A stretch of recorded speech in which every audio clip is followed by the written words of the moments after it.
What keeps you awake at night? Like, what if the answer isn't a solution, but the right question? What if one single question could double your energy, shift your mindset, and change your health forever? Today, we're uncovering the power of inquiry.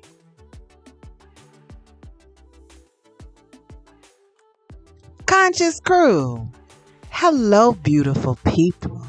It's your girl Cece, and welcome into the Vibe Club, going deeper than ever. Any question is right, but when you unlock the right one, you unlock a whole new version to see things of yourself, of life, of this reality. In this episode, let's not limit inquiry to just asking. Let's look at it as creating possibility.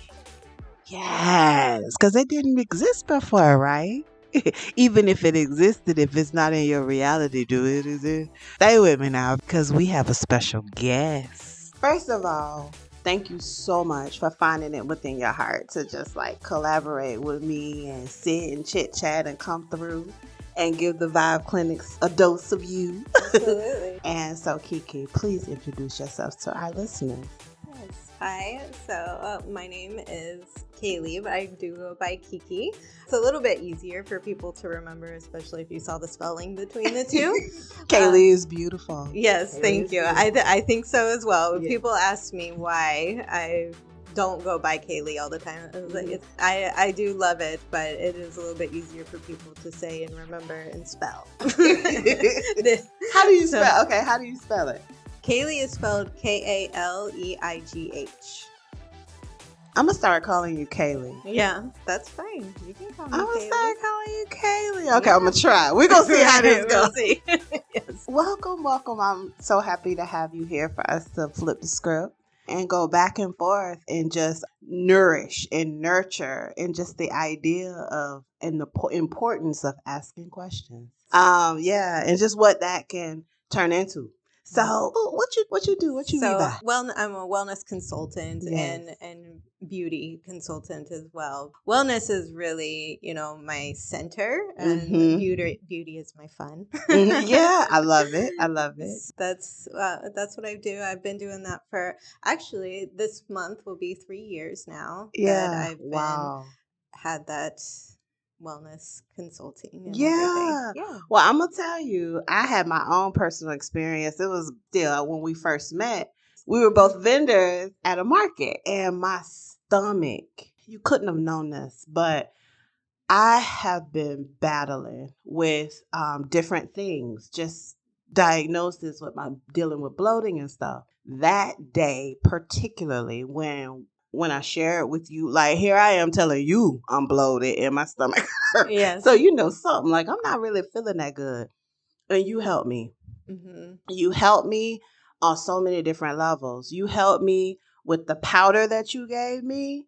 Mm-hmm. I'm not gonna call it KeKe powder like I do, but seriously, just Yes. with you recommending and just the conversations that we had around it, it honestly really, I don't know if I ever told you this, but I it don't think helped so. me. Okay, it helped me shape shift how I speak to my gastroenterologist about what I'm going through for real. Like for real with the bloating and I ain't gonna get it's GI Yes. stuff, Yes. Mhm. and I've been going through it for years. And we ended up finding out what the problem was. Right. Yeah. Well, I'm finding out what the problem is Mhm. really is a huge part of things, so Yes. that you can really see where to go from there.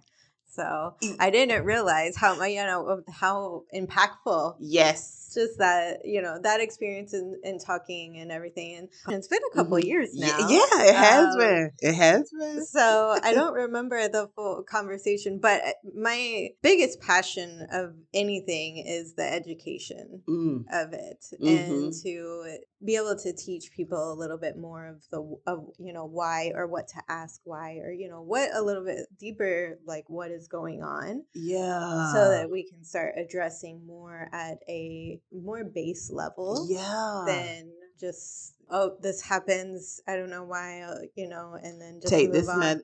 do this, take this. Yeah, I could have just said like, here, drink this, you'll feel better. Yep. But I likely did not say that. No, you did not. You educated me on the product. It was a product that you're familiar with and that you use in your realm of reality. And it does work very quickly. That's my favorite one to use. Better. Yeah. I really did. And what I'm trying to say, that was a major conversion point in my life.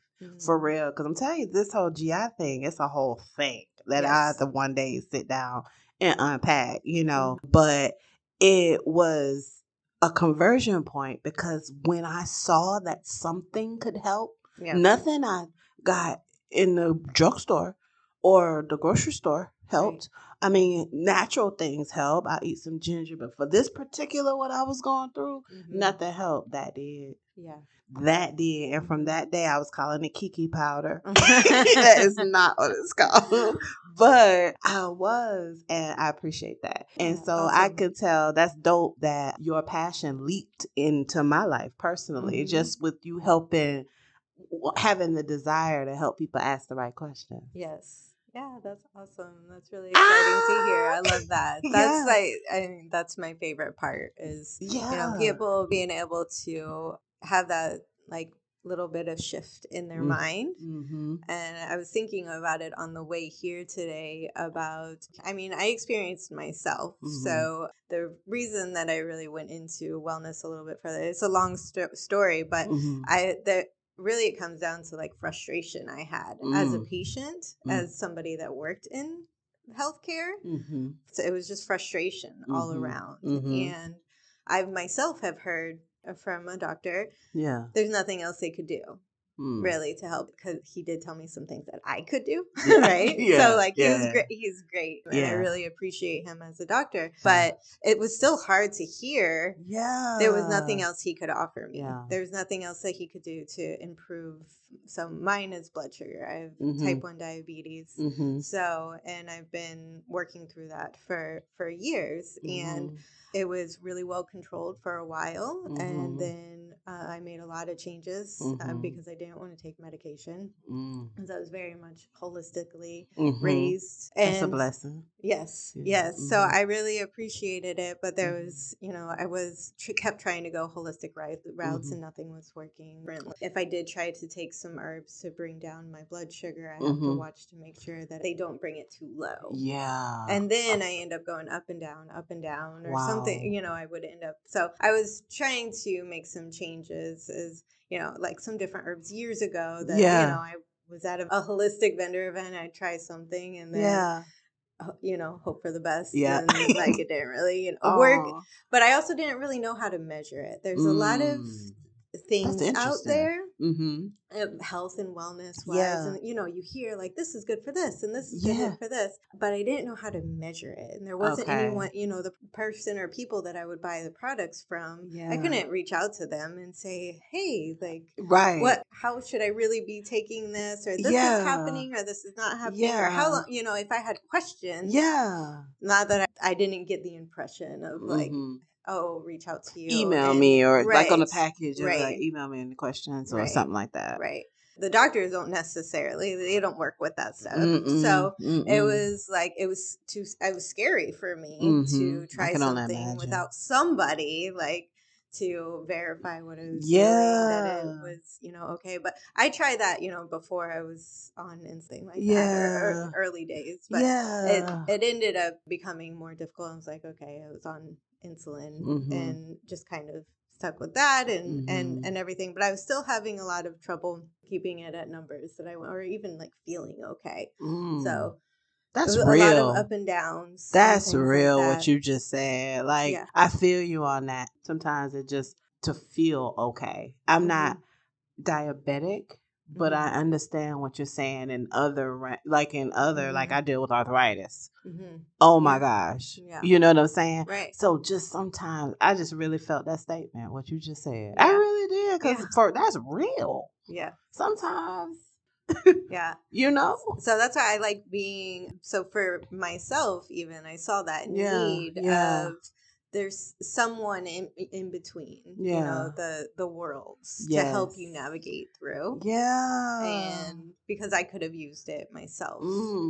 So you saw a gap and you filled it. Yes. Ew. And I'm helping people fill their nutritional gaps. Okay, that's that's amazing.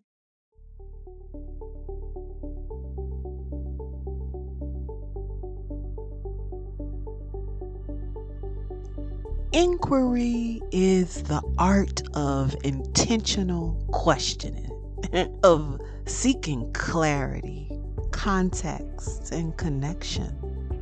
Every question you ask is an invitation to learn, to shift your mindset, and to forge a new path forward, whether you realize it or not. It's when we allow ourselves to shift from why is this happening to me to how can I turn this into my greatest lesson? What is in it for me? You move from victim to visionary. The truth on why questions matter, I look at questions like keys. You know, they open doors that you didn't even know existed. They spark curiosity in your brain, lighten up neural pathways, and creating fresh possibilities. Literally, this could happen in every moment. And you know what the best part is? You don't need anyone's permission to ask them. You hold a power right now in your mind. You got the juice already. There's a journal that I read, National Library of Medicine. It's just, they have all kinds of journals and articles, especially medical, nursing, I read a lot of empathy things, you know. I found this article that was so interesting on neuroplasticity and just an inquiring mind, you know. I'm going to read this. It says, asking new, thought-provoking questions doesn't just spark conversation. It ignites neuroplasticity, which is the brain's ability to rewire itself. When we actively generate and explore novel questions, our brain releases motivating neurotransmitters and engage memory circuits that strengthen them synaptic connections. Meaning training your neurons. Repeated attention to a question and answer cycle follows the rule neurons that fire together wire together, making the underlying network more robust, more effective, more in optimum shape and condition to make clear decisions, to understand the context surrounding the inquiry. I thought that was dope and wanted to share that with y'all. I mean, like, you know, science said it. Sometimes just asking yourself why. In my head right now, I picture Stewie or like some kind of cartoon, or, you know, a child asking why to a guardian figure. Just why, over and over again. Every answer, why. That is a why drill. There's a rhythm to that we could find helpful if we try it to ourselves. You know, it's annoying when people do it to you, but sometimes it's necessary to ask yourself why, to peel back the layers. If it's something to get to the root. In nursing, there's a root cause analysis. You know, when something happens, we got to figure out not only why did it happen, but how did it happen and how can it not happen again? We have to institute something so this does not happen again, because this is taxing. You know, whatever that outcome is, it's taxing. It's not an asset. So we can apply those same principles to us and just ask ourselves why. Ask yourself why 3 times. Go back 3 layers. You know, for example, why don't I feel energized? Could ask myself, well, why am I not sleeping well? And then it's like, well, what am I doing in the mornings? What am I doing before I go to bed? You know, that those type of things, to just get ourselves to look deeper into what's happening, into the inquiry that presents, and uncover the true blockers. We deserve that. Mastery is a muscle, and every question is a rep.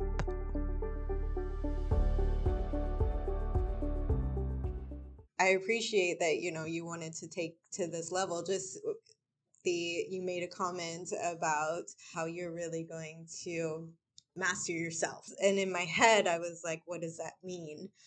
And so I said to you, I was like, I have questions about it. And, I was just expecting like, oh, get together and just ask some questions, but you bringing it on to another level and sharing it. If you have questions, is really, somebody else have questions. I went through a phase, and I would love to get into your questions. I'm going to tell you, I went through a phase of feeling like an imposter because I don't have this PhD. I don't have this fancy, or what I felt like would be fancy titles to go behind my name that would support how I live my life, or how I see things, or how just different things like that. So I went through that for a few years. I just kind of just kept pushing through it and not really giving that voice light. So it eventually smothered.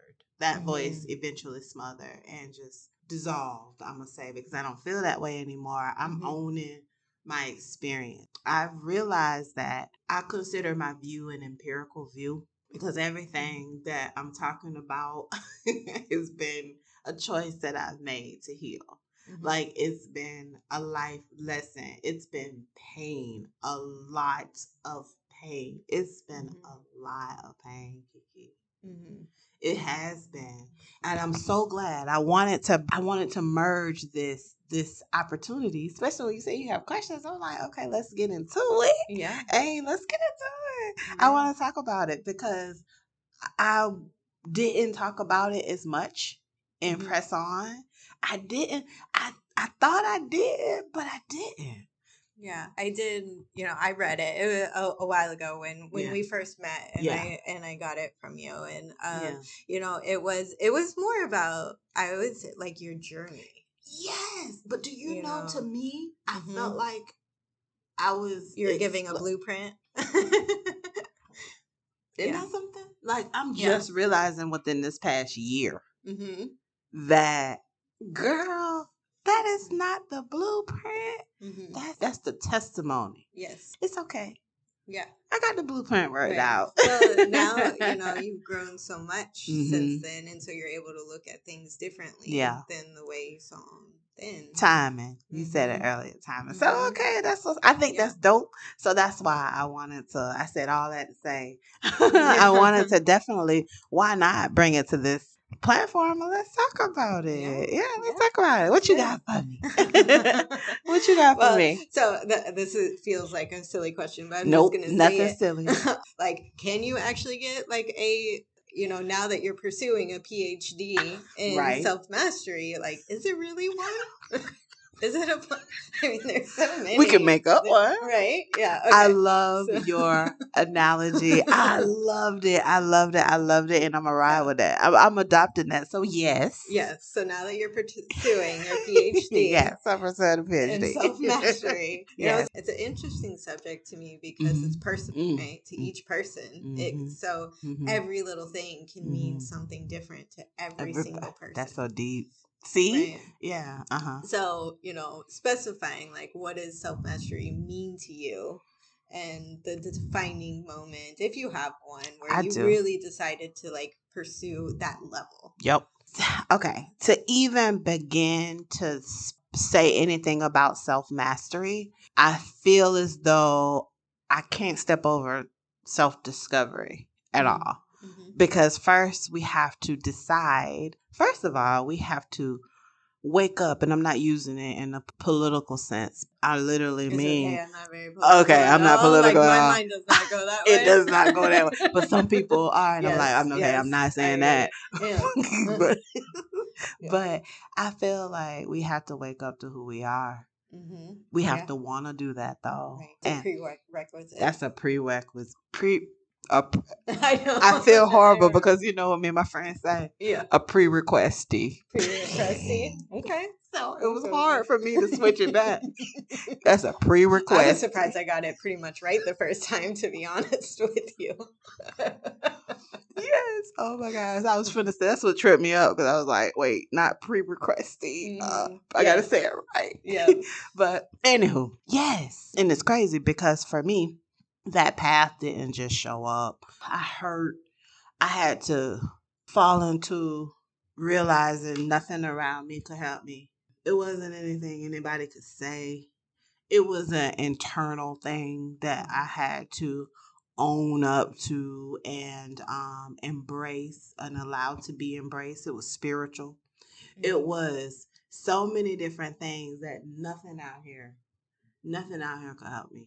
I had fallen to that deep into the further is what I called it. So that movie, I got it from that movie, Get Out or whatever, or Insidious might have been one of them. One of them. I remember the reference. The further, yeah. So that's why deep into the further of me. I fell in that pit, and I didn't know what that was, but I was in me, and I had the slightest idea where I was, why it hurt so bad, what was happening. So I had to get to that spot to even recognize a deeper sense of who I am. That there is deeper than what I've been taught. It's deeper than what I look in the mirror to see. It's deeper than that. And I never saw it before because I live so surface. I live so mundane. I live so predictable. I live so uncourageous. I mean, I think that's a lot of people. That's a lot of people. Right? It's some people that never. Again, we kind of learn that way. Isn't that something? To do that, and that's condition. The exact same. So yeah, I came to a point of like life the way that I was doing it was that like I could feel it in my body, right? Like I couldn't necessarily explain. There wasn't anything wrong. There wasn't any tests that could like figure out, but like I could feel like physical pain, right? That I was not on the track that I was supposed to be on. Once I got through some things, you know, I got to the point of that I did need to kind of I needed to understand what I wanted, why I wanted it, and everything. So those in questions, a different way. So how many people pursue those questions? I hope everybody. Yeah. At one point in their life, because that's where authenticity, I'm learning on my journey. The more we live at base of who we are, our authentic, our in our original state, the more we are in tune to this environment. The more we're in tune to our awareness begins to speak for us, if that makes sense. Yeah, it does. Yeah, if that our awareness. It's like you can see the sunset brighter. Yes. Right? You see the world. Yeah, you see things that you break that crust, that moat out your eye. It's like a cleaning. Now that's a forever. That cleaning is a trip because in my belief, I could never know it all. I never want to know it all. That's not even a real thought to me. Right. It's not know it all. Right. No, it's impossible. I mean, I don't want to do that. Unless you're in the movie Limitless. You know? That's a dope movie. That's a dope movie. That's a dope movie. But even there was limitations. There was limitations. There really wasn't limitless, right? Because there was a consequence to everything. You know, choosing that life of less resistance. Like you said, you were questioning, like, why do I like that? What is that? Who am I? Why do I think like that? I mean, like things that only you experience. Why do I feel like that? When that happens, things that no one may ever know. I call that opening the envelopes. Those envelopes are multidimensional. They have prisms. You might see one envelope, but you best believe there are so many sharp angles, and every angle is its own envelope. Yeah, I can believe that. And I mean, that might, like, if you told me that like 5 years ago, even that just like kind of scrambled my mind a little bit right now. But I mean, like, I can't get into that. Like, I don't have the mind space to even get in. Oh, yeah. Definitely. I was like, well, it's a journey. that's too much. Now I've gone blank. Really? Oh, yeah.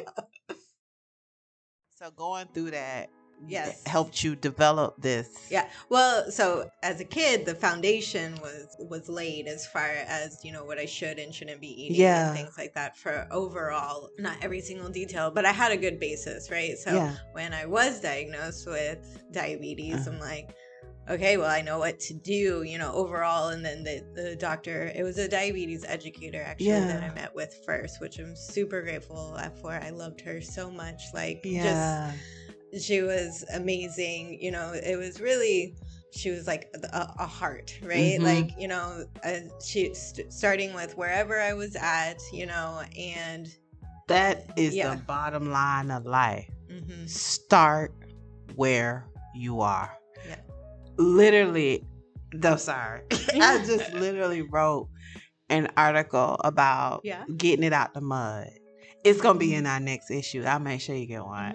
Start where you are. So the issue's theme is ingenuity. Just learning to live in a creative flow, in an open space to where you can creative problem solve, live in a solutions-based environment. When you said start where you are, that is like the basis for everything. Start for anything that we are, here I go. But for anything that we are looking to change or recognize need to change or and I mean this for ourselves. It doesn't have to be an outward thing. It could be a change that no one even knows it will change until it's done. If that makes sense. No, there's nothing totally to talk does. about. Well, to change the external things, it's really internal. Right? It is. It's an internal act. That's so deep. Start where you are. And I felt no judgment. I think that's a huge thing. So many people feel judged, or whether they realize it or not. That's true. So I didn't feel like judgment on where I was at or what I had been doing, up until then. And there was just reassurance of like, okay, this is where we're at. This is the guide I can give you. And it was like, I mean, people will say like it was like a light switch. I turned, like I found out what to do and I turned the switch and I was like, all right, this is what I'm going to eat and how to handle with when I was diagnosed with diabetes. And you pressed on. I did, but I appreciate that foundation that I had. I can only imagine for people that didn't have that foundation, and I've tried to help many people as well with blood sugar issues, and, just to help maneuver them and things like that. And then I'm kind of like I'm shocked with some of the decisions that they make with food, and it's not I'm not judgmental toward them. I'm like, how has no one told them this, or has somebody told them this and they just decided not? Probably not. But some people have. Some people have and just decide I'm gonna do what I'm gonna do. I'm grown. Right. But then you'll be surprised at how many never really learn that box of cereal, that box of anything, you know what I'm, or that whatever is no good. Yeah, there was one time. Because part of my guide was like a certain amount of carbs per meal, right? Meal snacks and stuff like that. So a lot of it, I would just look for the numbers, And at one point, it was like certain kinds of breads. I was like, one day I would eat this bread, and my blood sugar would be fine. And then the next day, I would eat a different bread, but the same amount of carbs, and it would shoot up high. And I was like, at one point I went to the doctor and he's asking me about it. And I was like, well, I don't understand why sometimes my blood sugar goes really high with this type of bread, but it didn't with this one. And he was like, oh, it's because of the way it's processed. It's not only the number of carbohydrates with things, you also have to be aware of the way that it's processed. That makes sense. It does. Yes. So that is when I really fully had the understanding of the effects of processed foods, right? Wow. Processed foods, it's everywhere. Right. Yeah. It's everywhere. They make they taste really good sometimes. Yeah, Sometimes they don't. but sometimes you can But, taste, especially when you yeah. eat fresh. Like I've Mhm. been on a journey of eating fresh, and Good. I love Yeah. water, but just cooking different and Mhm. good and cooking just differently because I was raised old school Southern, Mhm. things smothered in gravy. Uh-huh.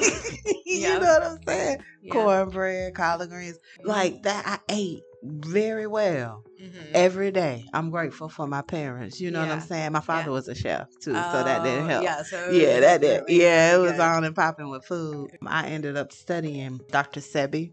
Dr. Sebi was an herbalist in Honduras, and he so many teachings on YouTube. Okay. Oh man, that's what Like how to cook and everything, or more. incorporating certain things like Got it. sea moss for Mhm. being cured Mhm. for like terminal illnesses and Mhm. stuff. So I read up a lot. That's when I learned what food was like really alive and nutrition, full of nutrition Right. that I needed versus what this is, what I grew up on. Yeah. If that makes sense. I grew up everything. I was just eating like dead food. If Yeah, that and makes well, and even with that, and like with your van, like they were Yeah. cooking food, so that's Yeah. like amazing in Yeah, they were itself, cooking. right? It And is. so it It's a wasn't blessing. necessarily processed, but our options became of how to create the meals became Yeah. more processed. That's And then true. so use that being used instead of the original ingredients from prior. Yeah. right? Yeah. That's really where we're looking at where it has become an issue now as opposed to what it was. This is like, I know a lot of people have a fear of being selfish, right?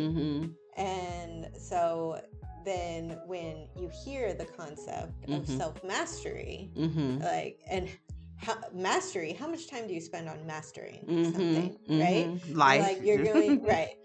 And so going back to someone who may connect the two, right? Of like, well, like spending all that time on right, yourself, but being how a much little it really get, like the ability to master yourself. And I mean, I feel like with you, it's like you give so much. That's a part. That's what mastery is. Right. There is nothing about mastering yourself that's selfish. If anything, it is 100% benefit, asset to yourself and everybody around you, because you're gonna be more purpose driven. You're gonna move more intentionally. You're gonna tear away from some of the conditions of the world. You're gonna begin to realize what's real and what's not. Like what's fillers, you know what I'm saying, and what is. So you skip all of that because you don't even deal with that anyway. When most people get caught up on just that, on dealing with fillers, and haven't even begun to give themselves a chance in stepping out on faith or living untethered life. You know what I'm saying? Like living is just two different things. And I feel like when you're mastering who you are and rewiring, really the mastering is the restructure. The restructure of thought, the restructure of how you feel, the restructure of your character, making sure just refining. It's a point of like refining, choosing to refine to be the best vessel that you could be, and in that everything around you wins. Every idea, you're gonna think forward, you're gonna, you know what I mean, you're gonna invent, you're gonna build mentoring programs, you're gonna do things to inspire and empower. And how is that selfish? Exactly. I mean, I agree. Years ago, even now, I'm like, okay, how can you? But it's like not being with you, not talking to you, and just hearing it, right? Hearing the Is story. it a difference? Right. I'm asking, is it a difference? Yeah, it's a big difference. Really? Because, let's just say if my friend told me that somebody was, self mastery, somebody that I didn't know, They're like, oh, like, so they're going to spend that much time on themselves? Like, what are they going to contribute to the world? A part of me could ask that, right? Or for, I think, and for a lot of people. And then again, it just comes back to a lot of times people don't want to seem or be perceived as selfish. So like going in and saying like, oh, I'm going to master myself, and like, well, that's conceited. Yeah, right. I can see it. It can seem that way, but so hearing it about someone else, you know, it's those little not so great thoughts can come in. But I mean, and like I said, I've gotten to know myself better over the years, so I get it, and I get it a lot more, and how much more of a positive environment that I'm creating for other people, I feel. So you know, and how I'm working. And your boys are geniuses. They are. They're a lot of fun. They're funny. But even that's something that I realized. There's some things that I'm like, oh, like I want to improve this or that, or for them, with them, and everything. But I'm like, no, I have to. I was like, guess what? I do the same thing. So I need to improve it for myself so that I can help them. See, when you're on the airplane, the stewardess, they tell you, you grab your oxygen, you put it on you first, then you're able to help other people genuinely, because you can breathe now. You can breathe. Right. So that supports you helping other people be able to breathe. Yeah. You know, we have to maintenance ourselves. Like selfish, I don't even really use that word, but it's some people out there that are, but we do have to maintenance ourselves in order to contribute what we're supposed to contribute. And what we're supposed to contribute, what's needed. All of us, it's my belief that all of us hold an aspect to one. We all hold a piece of a skill, a thought, a energy, an emotion, something to contribute to the collective. So to heal the collective. You understand what I'm saying? Yeah. It's supposed to be better than this. It's supposed to be better than. I don't watch TV, but I don't know exactly what happens. Yeah. But I know it ain't TV very much. And, but I'm not into it. I don't watch the news. I don't like. My mama, she can't stand when I say that. She's like, "CC, you gonna walk out the door and it's gonna be a black hole, and you won't even know it. You just gonna walk right there. I'm gonna walk in that black hole with you." I'll be like, "What's that?" It'll be over with, but.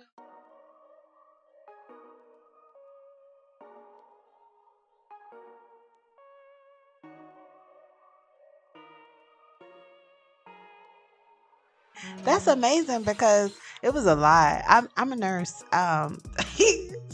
trauma ER nurse. But I was saying, nutrition, I couldn't stand it. In school, what do you mean you couldn't stand? Oh, learning it. Learning nutrition. It was like, this ain't right. This ain't right. We shouldn't need this stuff. We don't need this. But then the more and more, like, you know, going through sickness or going through something and really developing a relationship with my body, I realized how malnourished I really am, you know, not educating or not being open to really learn about a diet, not a diet as a fad but diet as far as a sense of what we eat. Right. I wish I would have. I ain't gonna say I wish I would. Yeah, I kind of do. Wish I would have paid attention because I waited till I was in my 40s before I really started to pay attention. I was paying attention to so much other stuff. Yeah. Inwardly, it took a long time to get to my body. Yeah. But I'm here now. Yes. I'm here. But anyway. I mean, but that was the timing for you, right? I mean, I grew up holistic, you know, but even then, you know, I gave my mom like the hardest time about things. I refused to drink water. Really? Oh, I hated water. Oh my gosh. I didn't, so we had to, you know, find some compromises and things like that. Yeah. Just as I was like, man, I probably shouldn't. I drank too much juice. Juice was my thing. Okay, well, at least it was juice. So, do what? I say at least it was juice. Well, yeah, that's what you say, but that's like not good for your blood sugar. Yeah. But I wasn't diabetic when I was a kid. It was when I was early 20s when I was diagnosed. Yeah. So,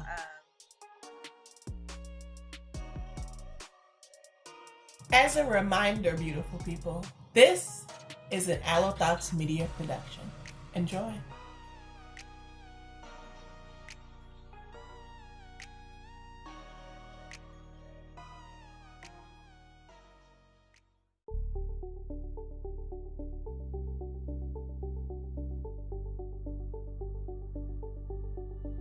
The anatomy of a powerful question.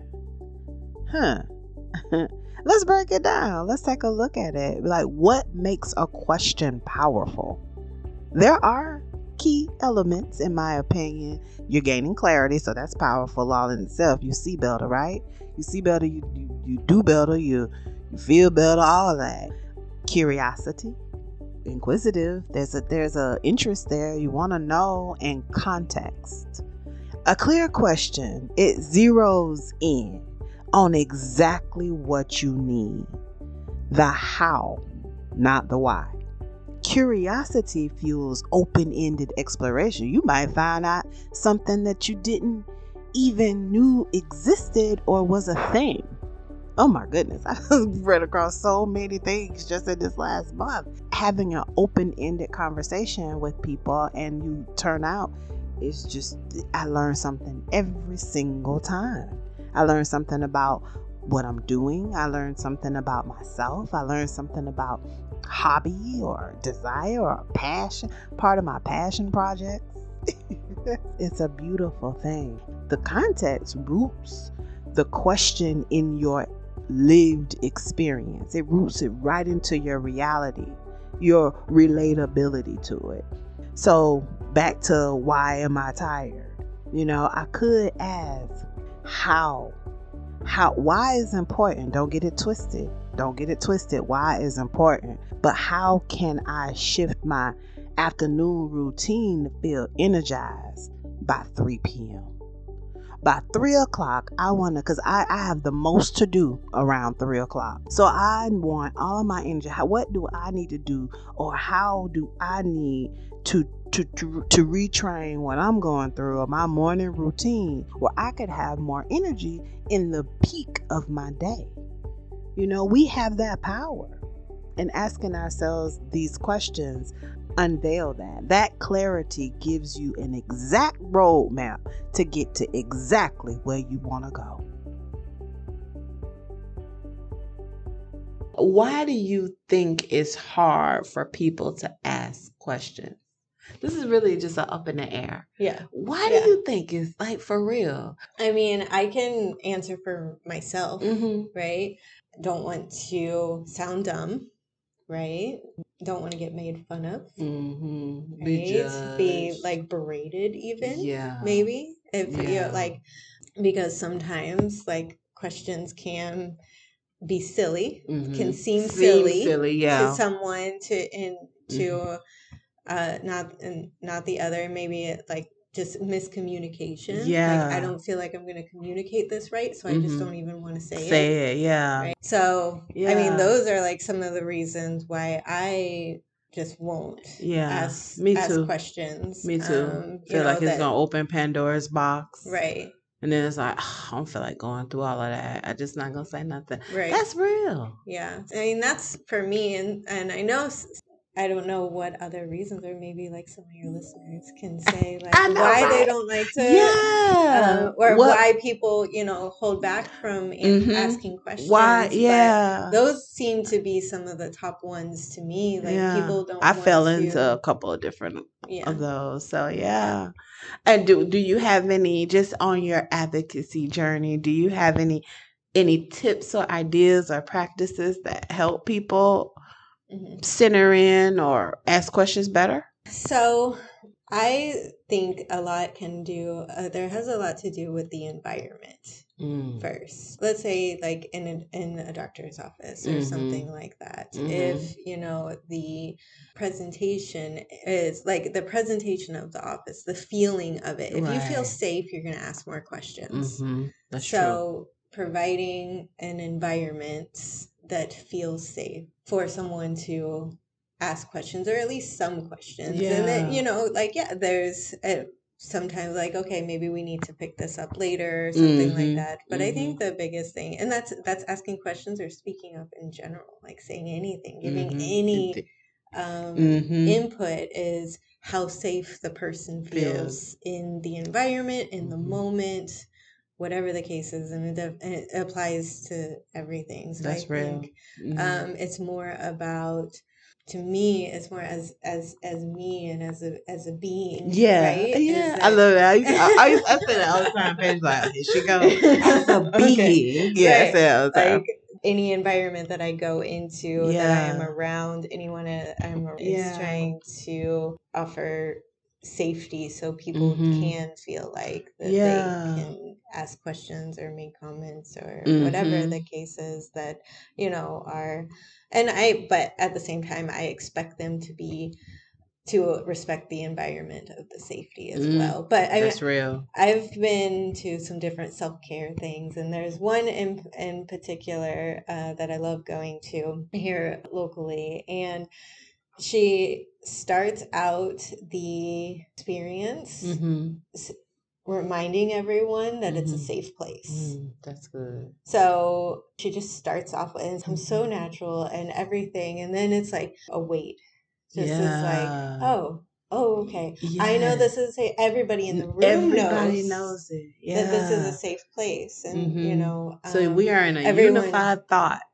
Of this being a safe place. And it's respected. Right? So I think it's more about whoever space it is. If you want people to ask questions and be open and things like that, you have to create a safe space for them. I know that could fly on the other side of the board too, because even if you're looking in the mirror, allow yourself a safe space to look in the mirror, to look at who you are. Ask yourself questions. Like, you got to feel all right. When I say all right, you have to feel safe. You have to feel, to be intrigued. You have to want to know more. Yeah. And that safe space even translate on the other side of the bridge from talking to you. It doesn't matter who you're talking to or who you're communicating with.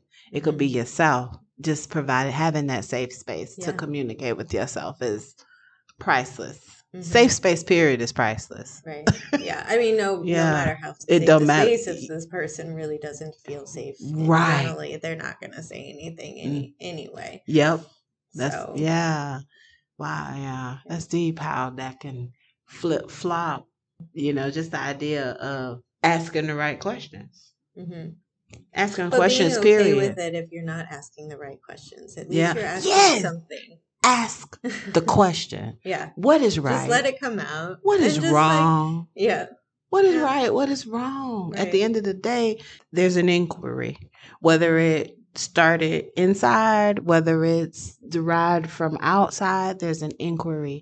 We deserve to find the answer. And you might not find, or how many questions do you have that you didn't find the answer for? Or like, or things that you're still working on, or things that it took time to, in learning how to ask the right question, but you might have to ask some wrong questions to get to the right.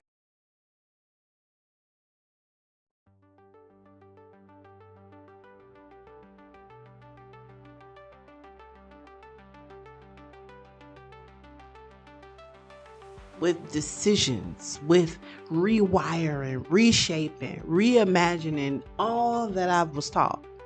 All of that. I've reimagined all of that. And it's helped. Yeah. It has helped. It's like, oh my goodness. You want to talk about our mind is so powerful. And how we feel is so powerful. It's so, and I had a thing of neglecting how I felt. All my life I just didn't deal with anything. I neglected until I was forced. Then that's when I didn't know what to do. Yeah, that was the decline. And it was like, oh my goodness, I was toting all this all my life. Oh my goodness, I break down too. Yeah, I did. That was the moment of press on. I was Baker acted because I went to therapy. I knew I needed to talk to somebody. I've been dealing with a lot of pain. I wasn't at the bedside anymore. So I had that financial pain. I had that physical pain. I had that emotional pain. And I had the world just kept going. And I'm still sitting there and felt like I couldn't do nothing about it. It was, didn't have the insurance I needed once I left. And I was, it was just bad. It was all started to be really caked up on me. And so I knew I needed to speak to somebody. I was like, okay, so I went through a free service and got, I'm laughing now, and thought, I'm going to set up to talk to someone. A Centerstone. Shout out to Centerstone. Girl. They said you're not leaving. I go pimping up in there. I had a doctor's appointment later. So I'm like, I had stuff to do, So I went in there and I sat there and was talking to her.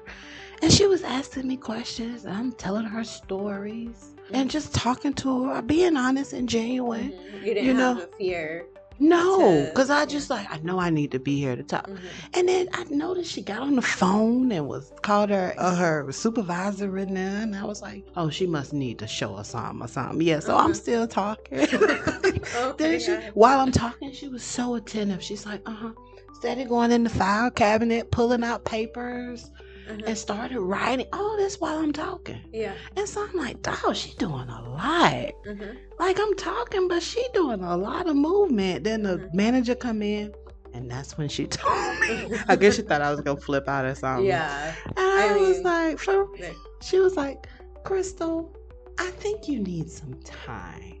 And I was like, time for what? What do I need to make time for? Do I need to make an appointment? Or she was like, no, I think you need to stay here with us. And I was like, what? Wow.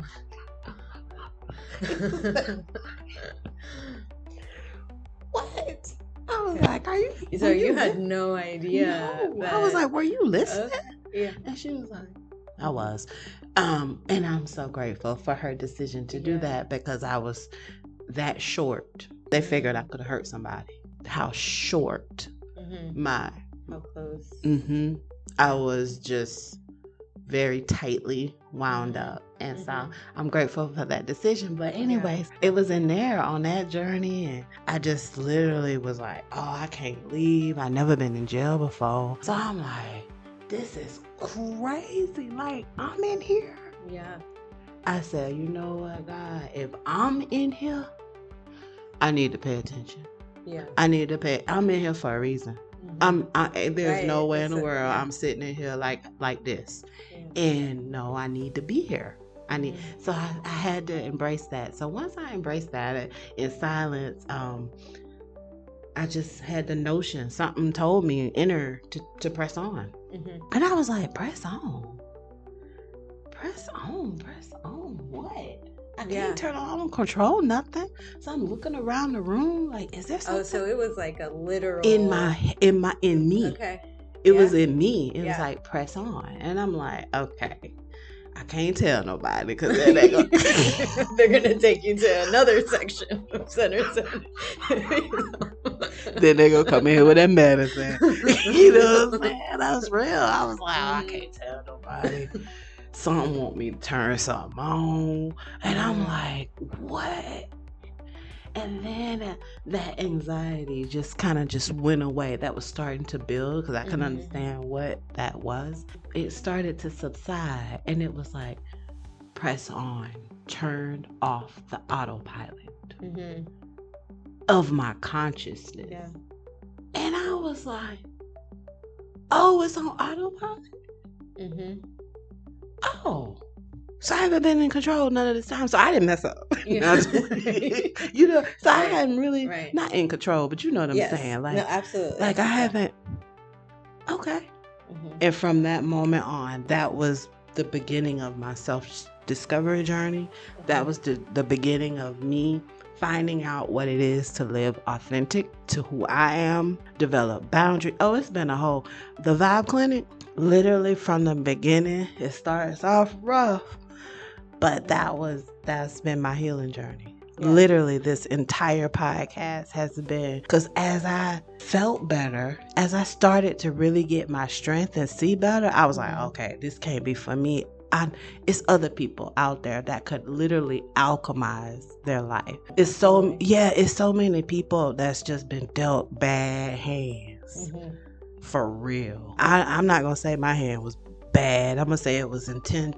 I needed to have whatever was dealt to me. Look, it's always somebody that's going through something worse. You know what I mean? Yeah. So I'm like, if this could help them, if I can just shine some light in a whole new, not new, it's just not talked about. I hear a lot. This is like trainings and things like that. Hearing something from 7 different ways from 7 different people before you really start to like catch it and understand. That's a good philosophy. Yeah. So that was how I press on. That's my philosophy, to press on your awareness to overcome anything. Yeah. Anything. It's a way to overcome anything. It really is. Yeah. So.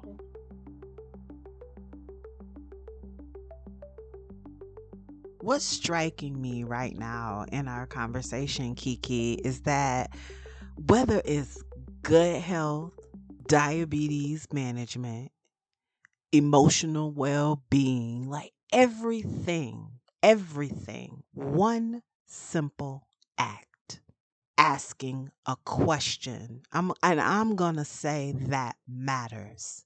Asking a question in alignment. And when I say that matters, I know we say all questions matter. That's right. Like there are no crazy, there are no silly questions, there are no dumb questions. No. It's asking the question that is aligning to what your inquiry is. What is it you want to know? You know, today's theme, it's all of this blends in so good. I appreciate you, just coming through and us having this wellness chat, because today's theme is how the right questions lead to greater health outcomes and a deeper self-mastery.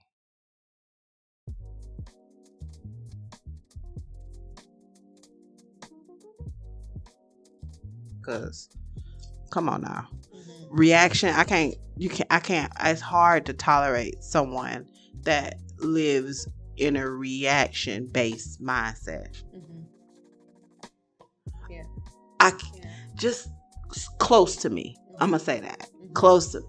I'm for real. I can't, because it's like, what? It's like, you do all of this work. I wish Paige was here, because it would be interesting to hear what Paige says. Yeah, because she'll probably be like, oh. Because that's the double-edged sword. Yeah. Growth. Well, I think that I kind of thought about it a little bit earlier. I didn't say ask about it. And then now that you bringing that to the, bringing it up now, I felt like I should ask. It's like, when you go on this journey, when you've started this journey, you said you've changed, so many relationships, friendships, your social, social community is just different, right? Totally different. What about with those connections with people that are kind of fixtures, right? The people that are fixtures in your life. I love them. But they might have reaction, and they're gonna find themselves over here.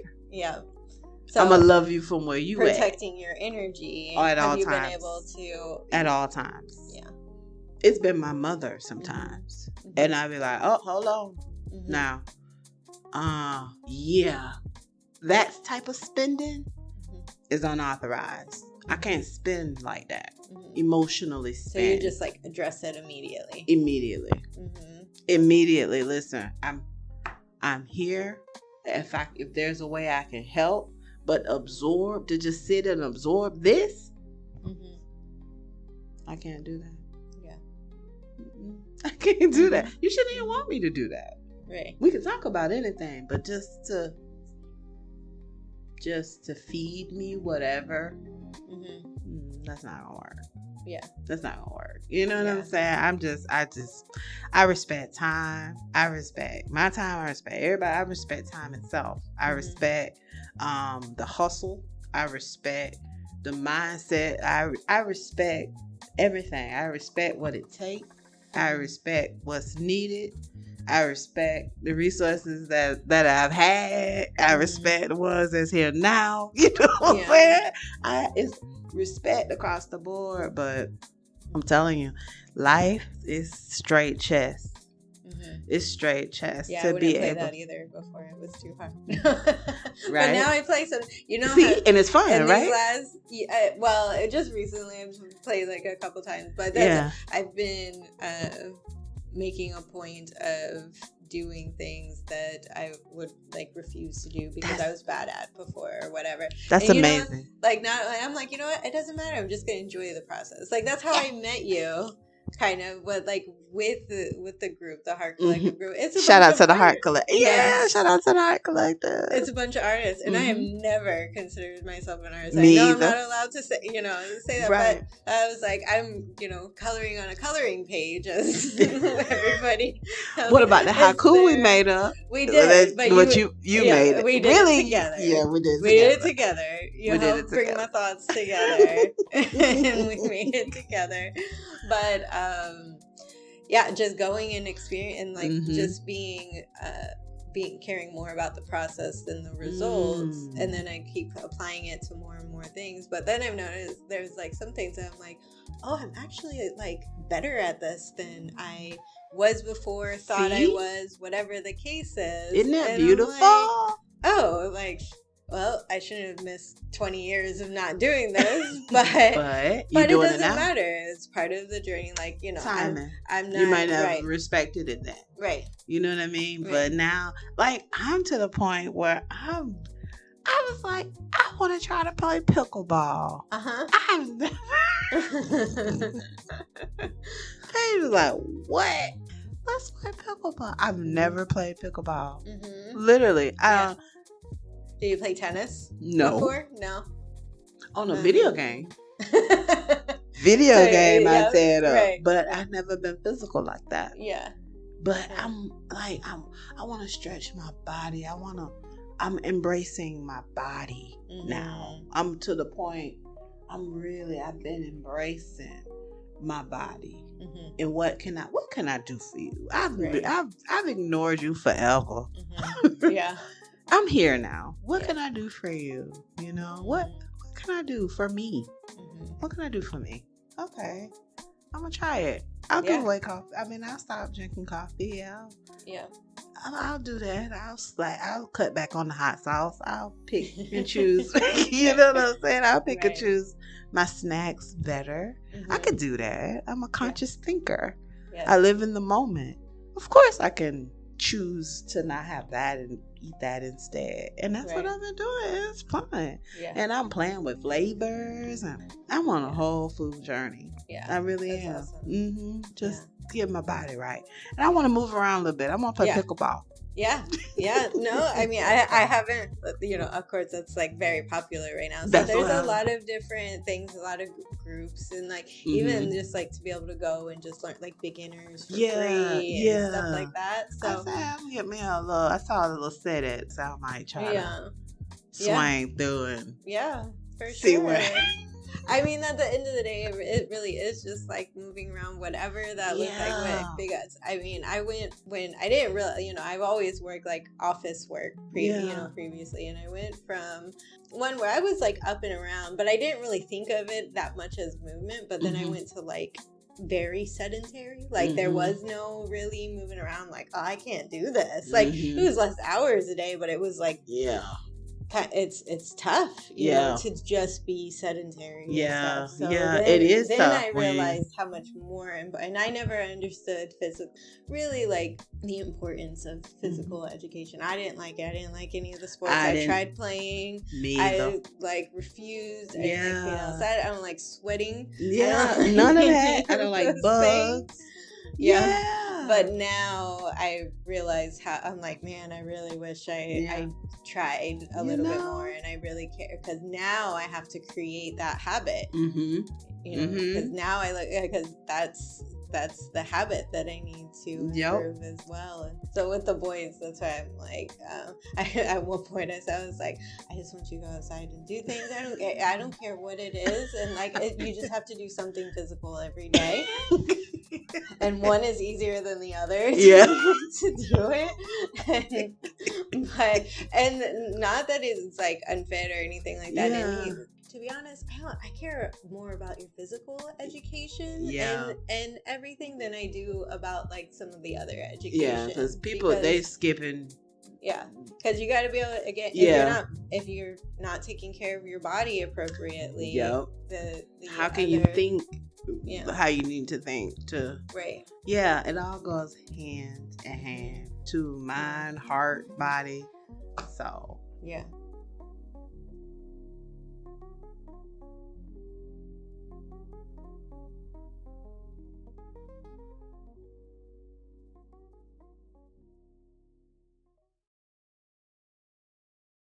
where the mastery comes in is me on this journey of discovering, growing, healing the wounded, rebuilding, excavating, refilling the hole with purpose and intent. And so then you get to a point, okay, all the holes are filled up now as far as the sick pieces are all gone. And they've healed emotionally is what I mean. I still have some physical issues, but I'm working on it. But I mean, there is no end, right, with growth. And that's where I'm like, and that's where I think like my first question is like, because, once you achieve this portion, there's more. We should be learning something else. And like, can you ever get to the point of self-mastery? That is interesting because self-mastery is in the present. So I'm going to say yes. Why not? I'm going to say yes. When, I don't want to sound morbid, death is in my opinion, the end of the cycle. And then that's when, I guess, you've mastered, who you are. If you've lived that somebody done lived 46 years, that's young still, but still, that's enough to live as a being, to experience life. So, 83, my mama 84, whatever that life journey is, end up being, so at the end is where you get the diploma. The ED. You mastered it. You mastered it. As long as we're breathing, I feel like it's a continuous process. It's not anything that I feel like it is. That what you said, like once you feel good, you've cleansed as far as you can see, as far as you can feel within yourself. You walking different, you talking different, your whole environment is different. You're living in joy and purpose and at peace. Nothing rattles you anymore. Well, so they're still good to me, because just because somebody passes away doesn't mean that they've mastered themselves, right? No, it doesn't. So it's like that's the end of the journey, right? But when you get there, maybe in like simple terms, almost, where at the point where like there's really no true regrets, right? Maybe there's that's no mastery and things like that. If you're able to have that at the end of your days, that is where that's your diploma. Absolutely. Yeah. Absolutely. If you're moving, you're not bound. Like I didn't realize how many things I was bound to on earth. I'm not talking about spiritual. I'm talking about bound to this technology, bound to this idea of love, bound to my womb, being bound to people that I don't even deal with anymore. Yeah. You understand what I'm saying? That was deep. Yeah. But and bound to the foods that you make. Right? I drank coffee. Still drink coffee, but it's decaf now. I just switched like within the last month. Yeah. To decaf. Me too, like the last 2 months. That's deep. Well, not to decaf, but less coffee. I switched to decaf. It was making me sick. I had to either okay, see, really? Coffee? they said the decaf is better on my stomach versus the caffeinated version. So better now that empowers me to be like, okay, so I can enjoy that warm comfort without regretting it the rest of the day. Right. You know what I mean? So that feels good. So I'm excited. That's what I knew for a long time. I knew it was my attachment. It was an emotional attachment to coffee. It started out, for energy, because I had energy difficulties with energy for a long time too. Well, that was like really my biggest thing for a long time. But so I found that coffee would help initially, but I got to the point where I could drink a huge thing of coffee and go take a nap. Yeah, I could do that too. I used to run nights, so yeah. So the caffeine didn't really like keep me alert the way that I wanted it to, but I couldn't stop drinking it because I had this emotional attachment to it. And I mean, routines are good, right? So yeah, they are. I don't have a lot. I don't have like a ton of routines. So it was also like a routine. But anyway, I wanted to ask you. We have to make sure our decisions reflect how we really feel. And that is going to catapult us in a whole nother lane, because in a life of less resistance, the more that we act from within our center and decide from within our center on shedding the weight, acknowledging this. It's okay to acknowledge it, even if I haven't made a move on it yet. I don't know if I'm going to let it go. I don't know if I'm going to trim it off a little bit. I don't know what I'm going to do with it, but I see you. You won't be that long. Let me just process what you are right quick. How do you process? So people listening, right, that want to shed, like me, that are very okay, you need to tell me directly what to do, fairly tangible. Yeah, I get it. I get it. Acknowledgement is the very first thing that we can do. Mentally, writing down. Multidimensionally. Full. Remember those prisms? Each envelope has prisms, different little lenses. Like, it's multidimensional. It affects us in the mind. It affects us in the heart. Some stuff affects us physically. Some stuff affects us all the way around. Some stuff affects us financially. You know what I mean? It's like stuff affects us on so many different realms of things. So to acknowledge something, we have to go in with our space goggles on our space goggles on to be able to look at all of these different dimensions at once. Acknowledge them. We look at them one by one over time. Once we acknowledge the thing, then we can bring that thing into our awareness to begin processing. Processing the emotion one side at a time. It's almost like, oh, that's why I felt like that. Oh, it was coming from this thing. Oh, okay, well, next time I feel like that, I'm gonna remind myself that it was coming from that. And that didn't even have to be, because that ain't even nothing to me anymore anyway. So it has all of these different facets to it, all these tunnels that's been craved and dug through my body, like a whole schematic of secret tunnels, when they're useless.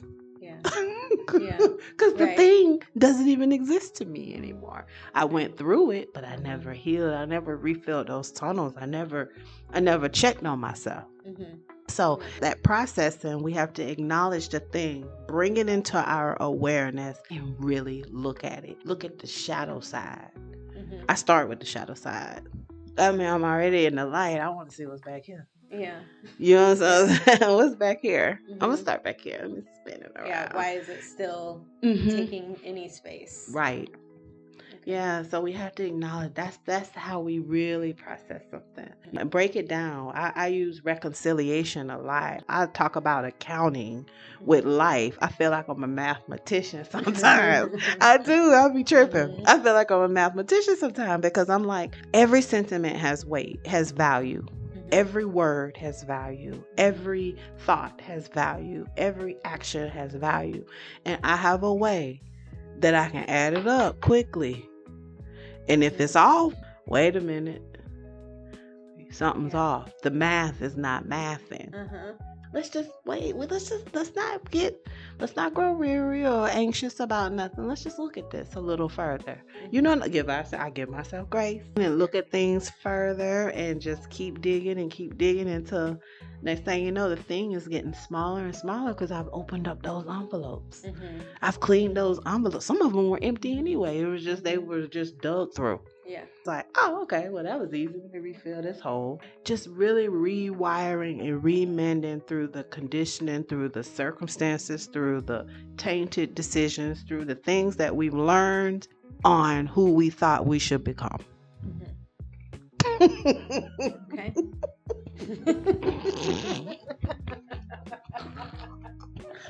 Did that make sense?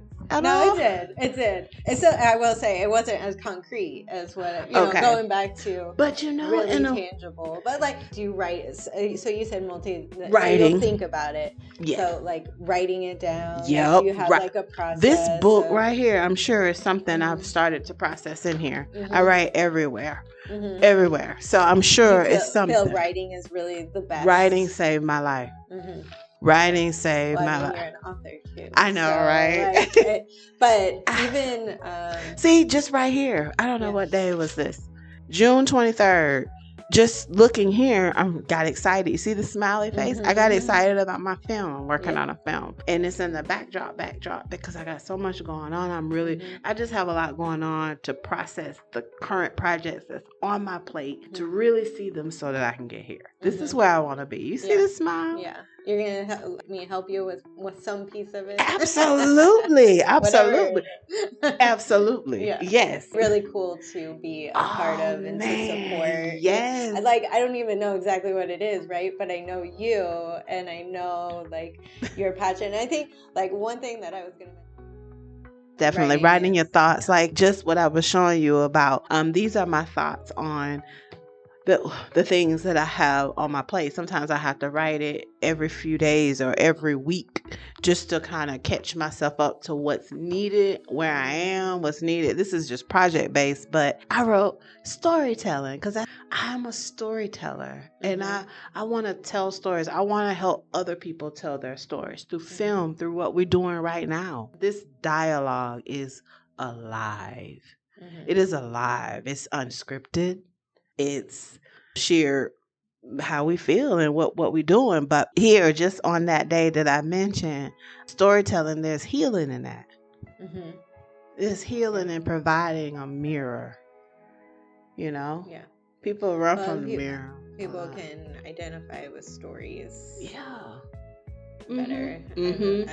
I've learned. That's where I'm looking to express myself the most. If that makes sense. Yeah. Telling stories. Yeah. I'm ready. I just gotta get some stuff done. Yeah. And I'm ready. I am so ready. But anyway, it's crazy. So yeah, I write all the time. See, conversation with KeKe. This is just the other day. Yeah. 6:27. Yeah. Yeah. All the time. So just anything that comes to mind. Anything comes to mind. Write it down. No censoring. You go back and review at times. No. When this book is full, I have hundreds of these. I don't go back and look until it's full, and then I'll be like, oh, okay. I don't like writing. I didn't like writing. I have, I will, and I notice a lot of improvements for me with writing things down. But I always felt like if I was writing things down, like number one, it wouldn't make sense. Like you asked about like people asking questions. Like I don't even want to write down something that somebody else is never even going to see it, that it's going to be wrong. Like really? I was like, yeah.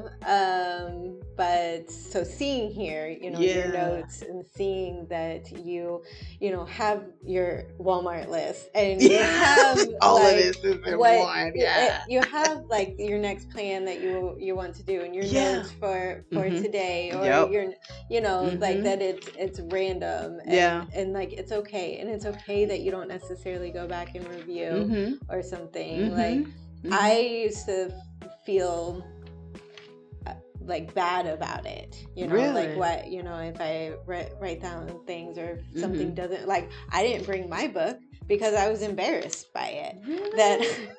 that I wrote your questions on, because it was like it had all kinds of random things in it. That's dope. That's what makes it dope. It makes it compatible to life, because it was a real life journey that you were taking with you see all of these random thoughts. Oh my, living. Okay, I was mad by something, and I felt like somebody was living in a reaction based. Oh my gosh, when I'm mad, then you really write. See, what? When you're mad, you're when I'm in my feelings, all of it. Because I had in my mind, I diagnosed what it was going through. I taught myself through how I was going to embrace where they were, but also apply that to where I am too. Because it's only so much now. We got to sit and talk about that issue or whatever that is, but ask the right questions. Living like the mundane that doesn't, something feels off. It might feel robotic, might seem small, and it might feel a little bit bigger, right? And for different people, as I've changed a lot of things that I've done, I look back, I was like, well, that was really hard, living like that, right?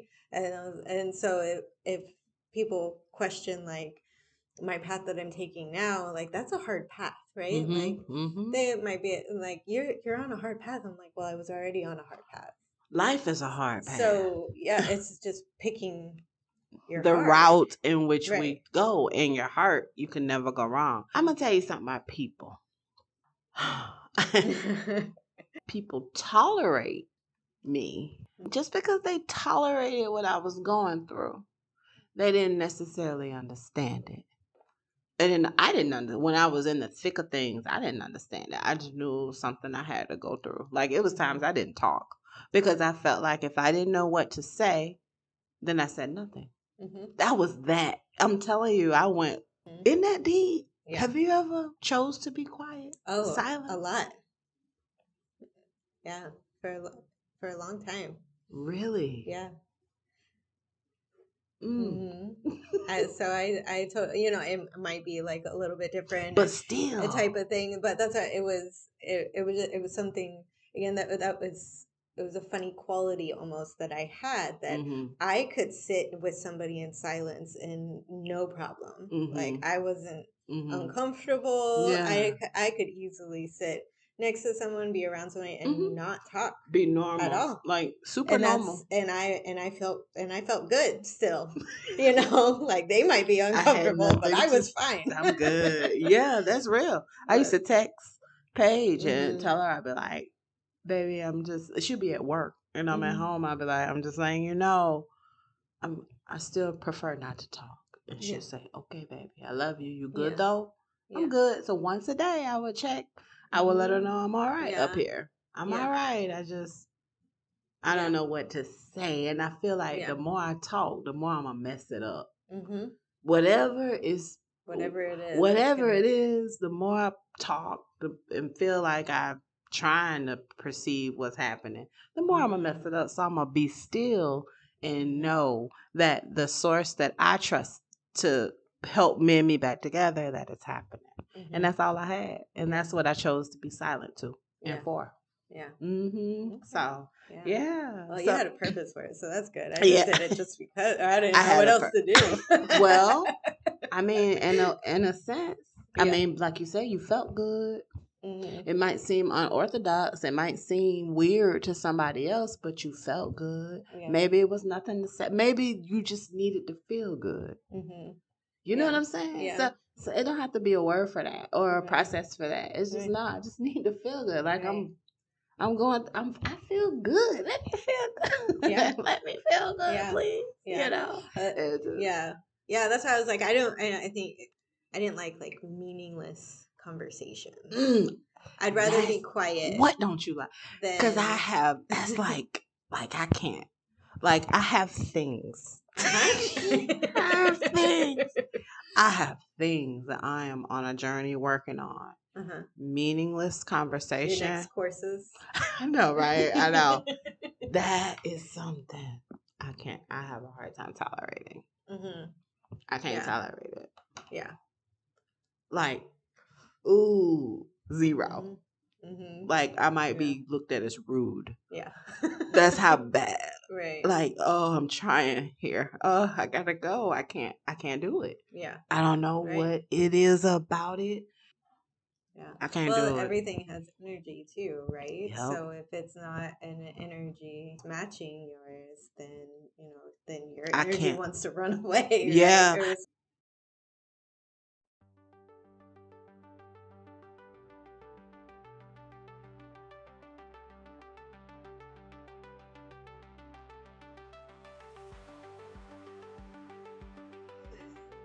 How do we get to this?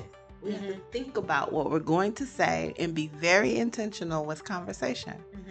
It is you have to take more responsibility about what somebody hears, it's not about what you say, it's about what they hear. Absolutely. So again, for me, it brings back to that safe space of being able to feel comfortable if you do say it wrong. Like, there's so many things that I have not done and not said or anything because I didn't want to do it wrong. So I just never did. It crippled action. Yes, it absolutely crippled action. So again, being able to have some grace with, let me just get it wrong first. Yep. Once I'm comfortable with that, once I get through that part of like, because I was like, I'm my own worst critic. Me too. I can see that. Yeah, I can feel that. So I'm like, let me get through my own critique. Right. Yeah. And then I'll take yours. Yeah. Then I what? Okay. So what now? Did you listen again? Because I fixed that. Yeah. Right. Yeah. Let's not judge it the very first time. No. It's raw. Yeah. But so now I'm more intentional about what I say and how I say things and how people take things, or I try to be. Or again, I get to the point where maybe I don't say anything because I'm not, because I am so concerned with how somebody is going to take something. So that's how I try to talk to people, so that they get and feel what I actually am meeting, wanting, and things like that. Yeah, and it's usually about them. They're gonna take it with state that they're in that moment.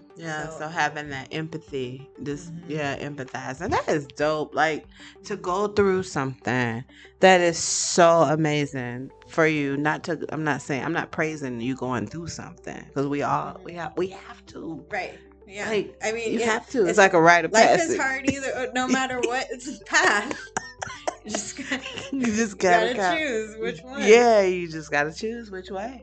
And I think it's dope for you on your journey to have decided. It changed you enough at a micro level to decide to help someone else.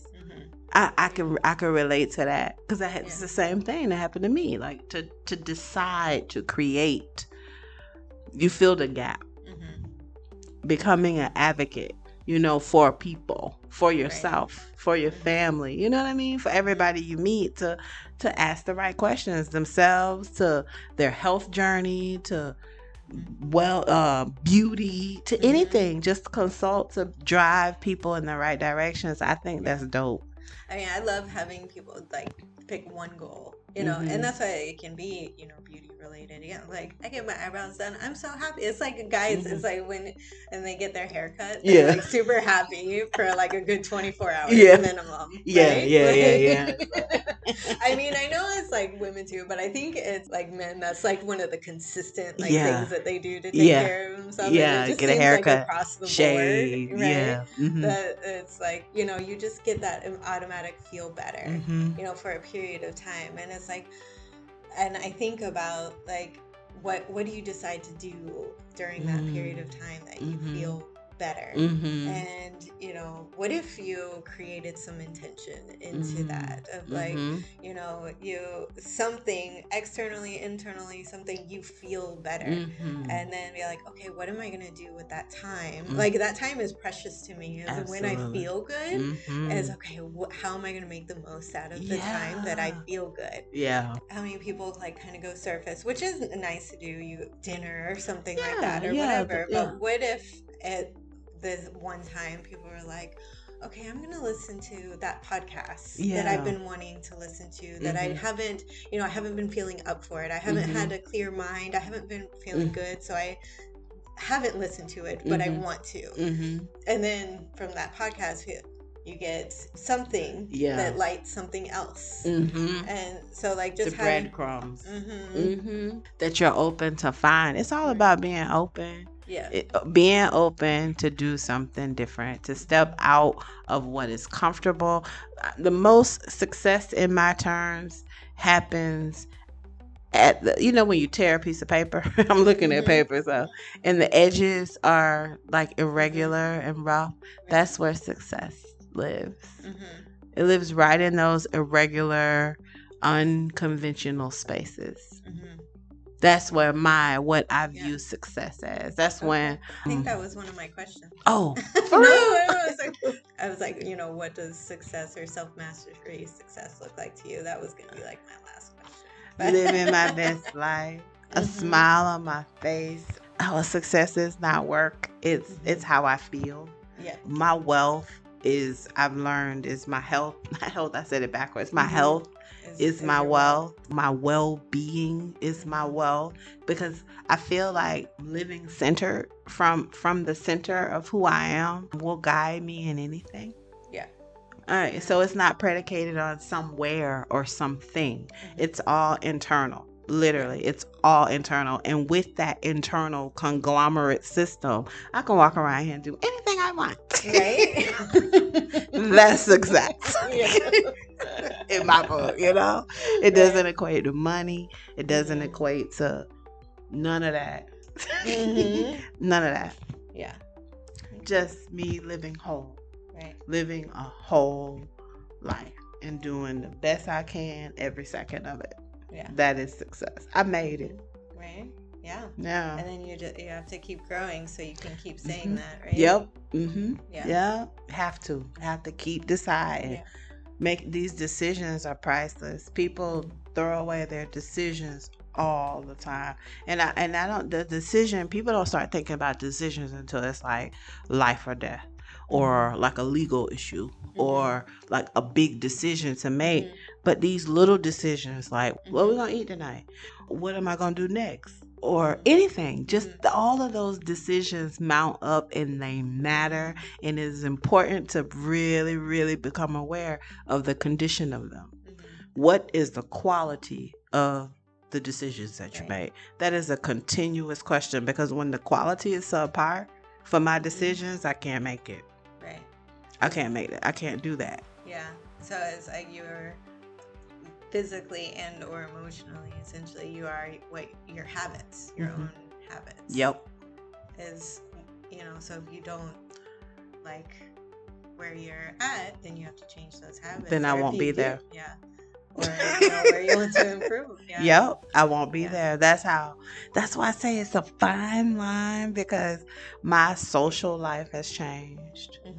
Like the stuff, there's nothing about gossip that fancies me at all. Yeah, I never really have. Like all of that, I don't want to hear that. Yeah. I don't want to talk about that.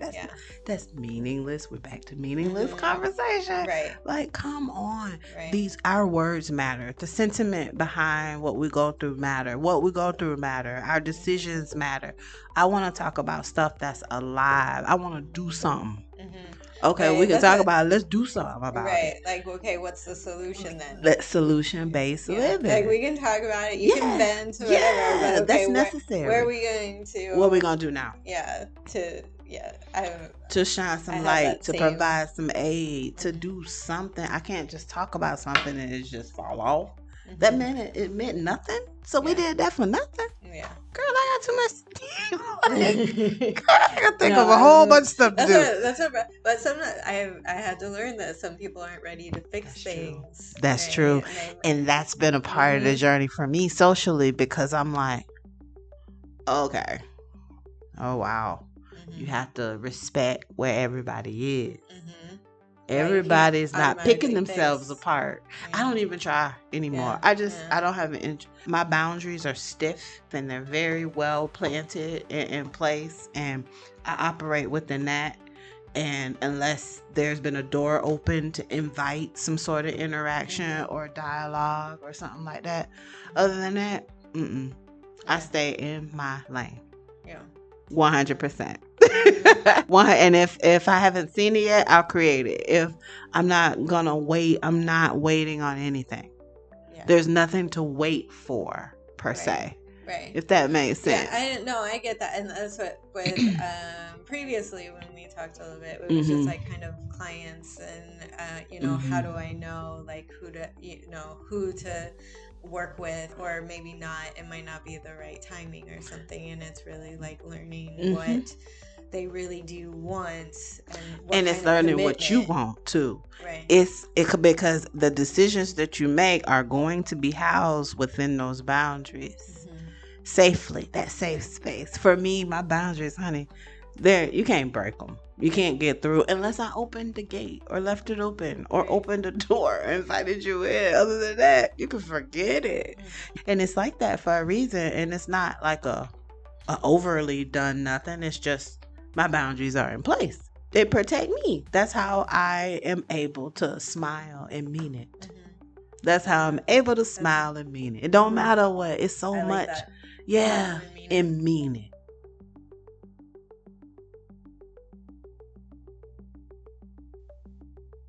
Conscious Crew. I'm for real. I had to run it back on the how, not why. Like, I really mean that. And I've noticed that on my journey. I have been the type of person that got so caught up in why. Why. And sometimes that is like Pandora's box. Or, on so many different levels. It's so layered. We are so complex as humans.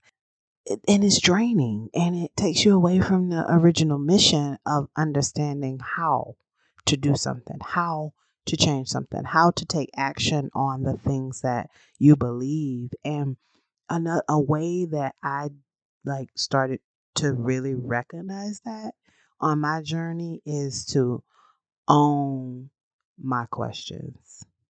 I had to own the questions that I asked, that I have natural, organic inquiry about, because I also have to own the answers, you know? And when you can own your own questions and own your own answers, meaning embracing whatever answer come to you, there is no wrong answer. Just like there's no wrong question, there's no wrong answer. There might be unsavory answers, but if you ask the question, you got the answer to it, that satisfied that transaction. If you could follow where I'm going, we can own our own destiny. For real, for real. Understanding that. So I just wanted to come back and really, really be clear that I don't mean that finding out why is not important. Just in this realm, in this session today, I just want us to just imagine in my word to you, imagine just empowering yourself with owning your original organic questions. It don't matter what they sound like. Own it. We got this, right? It would be just try everything. Just try all the new things. Like, don't let the fear, is it going to look bad, is it going to look, whatever it might look like, you can do all the wrong things and still, like, if it's in the right heart, if it's in the right spirit, it's going to work out. Yep. But if you do all the right things, yeah, but it's in the wrong spirit, it's not going to work out the way you think it's going to.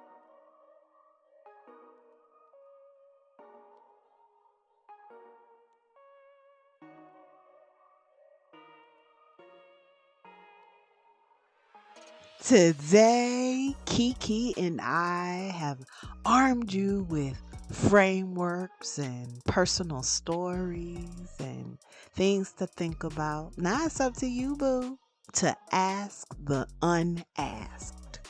Okay? You know, inquiry isn't just for external change, y'all. It's the engine of self-mastery. By asking yourself, what am I feeling right now?